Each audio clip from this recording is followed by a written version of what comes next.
ayan mga kadiskarte, ito second client natin na Ford Escape yan. So ayan, kung mapapansin nyo, hindi siya pwede. Pero ang gagawin natin dyan, palit panel, napapalitan na itong buo.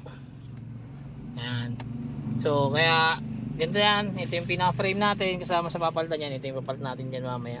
9 inches yung ikakabit natin dyan. So tara, umpisa na natin para makapunta pa tayo ng Malabon. Kasi meron pa tayong Malabon na installation for today.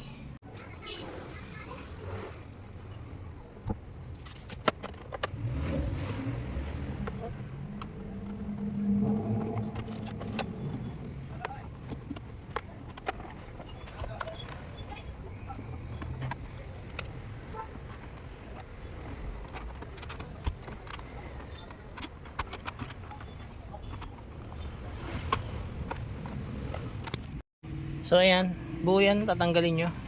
Ayan. Tapos ito sa likod.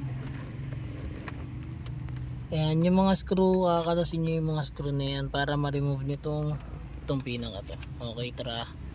Ayan, tatanggalin yan. Baklasin na natin. Ayan, ito yung pinaka mukha ng stereo, pero ayan pa yung stereo, kakalasin pa natin yan. Ayan, so ayan.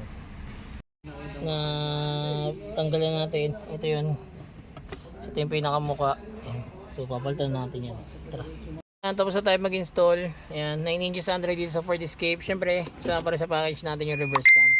Ayan, hindi mawawala yan. So ayan, tapos meron na rin itong Apple CarPlay and Android Auto. Ayan, yung Z-Link. Tapos pwede ka na dito mag-Waze, Netflix, YouTube, Google Maps. Alright.